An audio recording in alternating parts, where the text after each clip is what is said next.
So hello my dear friends, welcome back. આજનો topic છે કે ત્રણ આપણે વર્ડ ભણવાના છીએ મોડલ વર્બ કે કેન, કુડ અને વિલ બી એબલ ટુ. બહુ ઇમ્પોર્ટન્ટ છે, વારંવાર ઉપયોગ કરવા પડી શકે છે. એક્ઝામ્પલ તરીકે લઈએ કે હું ઇંગ્લિશ બોલી શકું છું અને હું એમ બોલું હું ઇંગ્લિશ બોલી શકતો હતો અને એમ બોલું કે હું ઇંગ્લિશ બોલી શકીશ. તો ત્રણ ટેન્સની અંદર તમારે બોલવું પડે. તો ત્રણે ત્રણ માટે ક્ષમતા બતાવવા માટે, કેપેસિટી બતાવવા માટે અલગ અલગ મોડલ વર્બનો ઉપયોગ થાય છે. કયો કયો? કેન એનું પાસ્ટ છે કુડ, અને એનું ફ્યુચર છે કે વિલ બી એબલ ટુ. અહીંયા ધ્યાન આપજો કે કેન એટલે કરી શકું છું. શું છે ગુજરાતી એનું? કરી શકું છું. કુડ કરી શકતો હતો. ઓકે, અને એનું ફ્યુચરની વાત છે કે કરી શકીશ, તો વિલ બી એબલ ટુ. એટલું ખાલી ચેન્જ કરવાનું છે. કે એક્ઝામ્પલ લઈ સમજાવું કે હું ઇંગ્લિશ બોલી શકું છું, તો શું આવે? I can speak English. I can speak English.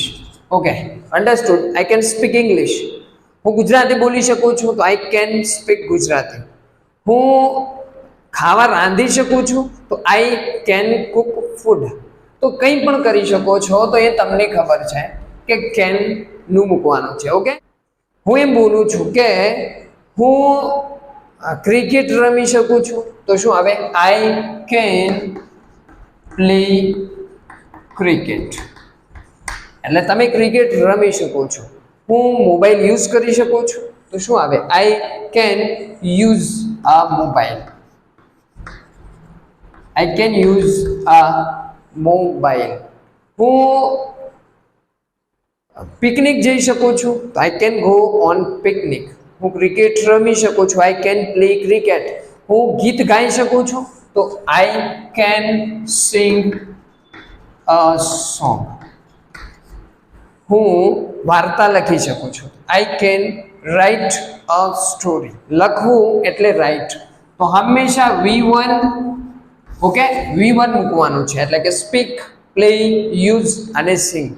હું ક્રિકેટ રમી શકું છું, હું ફૂટબોલ રમી શકું છું, તો આઈ કેન પ્લે ફૂટબોલ. હું કંઈ પણ કરી શકું છું એવું બતાવવા માટે તમારે શાનો ઉપયોગ કરવાનો છે? કેન અને V1. પણ જો એનું પાસ્ટ છે, અહીંયા છે, જુઓ તમે ધ્યાન આપજો કે કરી શકતો હતો, તો શું આવે? કુડ. શું આવે? કુડ. જેમ કે અહીંયા કેન છે, એનું ભૂતકાળ શું છે? કે કુડ. હું ઇંગ્લિશ બોલી શકતો હતો, તો આઈ કુડ સ્પીક ઇંગ્લિશ. હું ઇંગ્લિશ બોલી શકતો હતો. હું ક્રિકેટ રમી શકતો હતો, તો આઈ કુડ પ્લે ક્રિકેટ. હું ક્રિકેટ રમી શકતો હતો. I could use a mobile. હું મોબાઈલ ઉપયોગ કરી શકતો હતો. I could sing a song. હું ગીત ગાઈ શકતો હતો. હું વાર્તા લખી શકતો હતો, તો શું આવે? I could write a story. હું ગીત ગાઈ શકતો હતો, તો I could sing a song. તો આ બે સિમિલર છે કે કરી શકું છું પ્રેઝન્ટમાં તો કેન, અને પાસ્ટમાં કંઈક કરતા હતા તો શું આવે? કે કુડ. પણ ફ્યુચરની અંદર હોય કે હું ગીત ગાઈ શકીશ, હું ક્રિકેટ રમી શકીશ, તો એના માટે શું ચેન્જ કરવાનું છે? તમારે કેનની જગ્યાએ will be able two.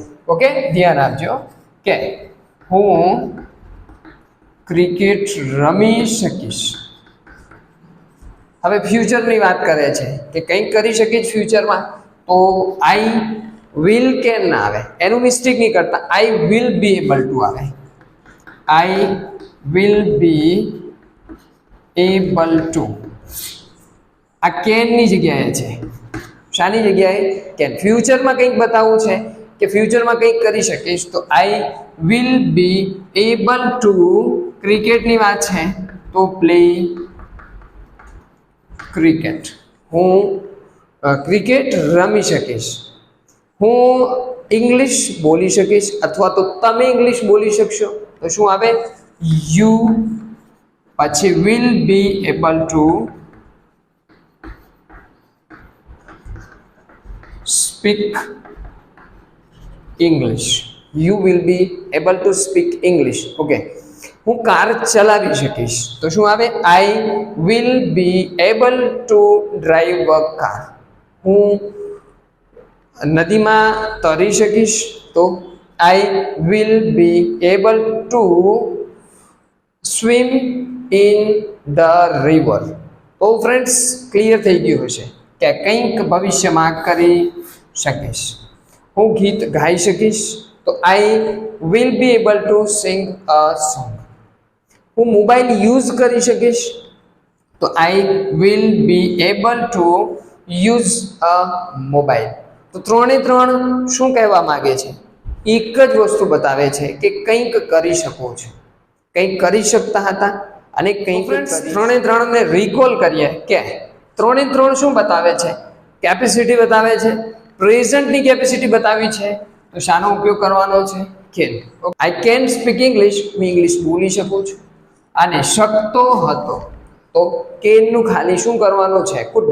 I could speak English. હું ઇંગ્લિશ બોલી શકીશ. ફ્યુચરની વાત છે તો simple I will be able to speak English. હું વાર્તા લખીશ, હું વાર્તા લખી શકું છું તો I can write a story. હું વાર્તા લખી શકતો હતો તો I food write a story. અને હું વાર્તા લખી શકીશ તો આઈ will be able two write a story. હું કાર ચલાવી શકું છું તો I can drive a car. હું કાર ચલાવી શકતો હતો. ઓકે, તો I food drive a car. અને હું કાર ચલાવી શકીશ તો શું આવે? I will be able to drive a car. તો ફ્રેન્ડ્સ ત્રણ બાબત યાદ રાખવાની છે કે જો પ્રેઝન્ટની વાત કરે છે કે હાલ કંઈક કરી શકો છો તો કેન, કરી શકતો હતો તો કુડ, અને કરી શકશે તો વિલ બી એબલ ટુ.